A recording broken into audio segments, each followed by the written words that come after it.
Chadachi omubaka wa Kyadondo ey'obuvanjuba Robert Kyagulanyi Ssentamu ng'onamanyikidwa nga Bobi Wine olunaku olwaleero alabiseko mu Palamenti okuva okulonda ekwaggwa okwanga 14 omwezi ogwa January omwaka 2021. Kuno kwe kwogerako okusoose okuva okulonda ekwaggwa. Ono alaze nga okulonda bwe kwalimu vulugu omungi saako n'ebirala ebiraga nti okulonda tekwali kw'amazima n'obwenkanya. By massive rigging. The campaigns were filled with unprecedented levels of state-inspired violence and brutality, where very many of our supporters were murdered, many were maimed, while others sustained grave injuries. That happened before the election, during and after the elections. Madam Speaker, I've given this background to speak to the danger that we face as a nation. Onera alaze nga ebitongole bya gavumenti ebitali bimu bwe biteeyimiridde era nti bikolera ku ntoli n'ebigendererwa eby'omuntu omu. Government institutions have been reduced to serving the interests of an individual instead of serving the people. This Parliament, therefore, Madam Speaker, has the opportunity to present its image and indeed to present itself to the people of Uganda as a Parliament that has the interests of the people of Uganda.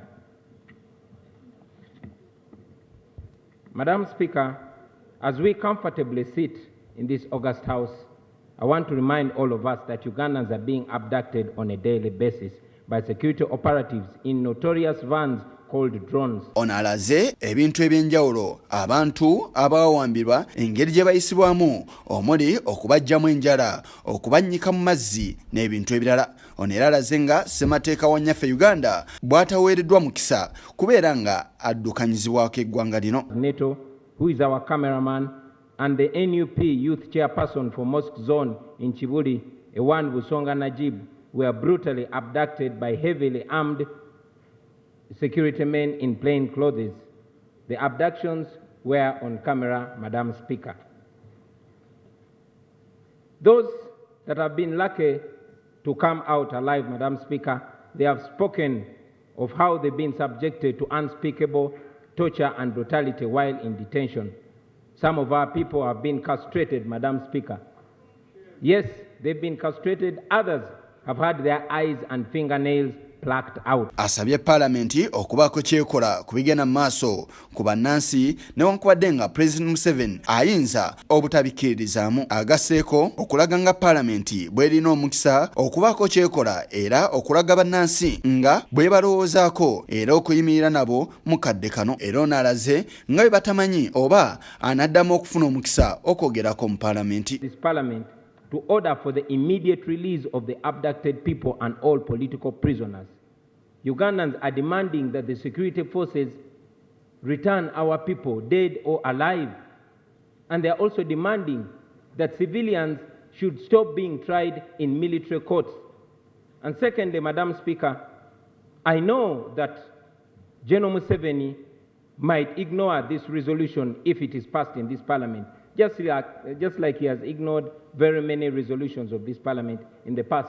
But at least let this Parliament go on record and be known to stand with the people of Uganda in very hard and humiliating times like this. Omukwiza w'ekikolo gwanga olukulu Rebecca Lutwala Kadaga amugumiza era n'abaako byamwanukula. The 10th Parliament expires.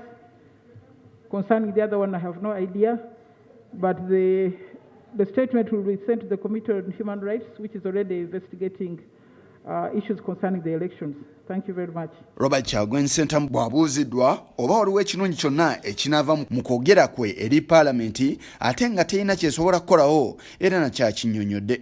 Tukola ebituufu olunaku lwaleero newankubadde ebituufu ate batubonereza twogera ebituufu tukola ebituufu si lwakuba tuli sure nti amagye oba Mwami Museveni agenda tuwuliriza ne kubanga twagala tubeere ku ludda olutuufu olw'ebyafaayo era twagala buli munnayuganda abeere ku ludda olutuufu olw'ebyafaayo akole ekituufu. N'olw'ensonga eyo Paalamenti eno bw'ebeeragidde ebitongole bikuuma ddembe okomyawo bannayuganda abawambibwa ne bwe biba biganye nga bwe bizzenga bigaana ebbanga lyonna. General Museveni ne bw'aba aganye nga bw'azze ayisa mu Paalamenti olugwayo kasita yo ebanga ekoze ekituufu nga Paalamenti yalondebwa abantu. Yisa Kigongo kulwa Channel 44 oteggulo.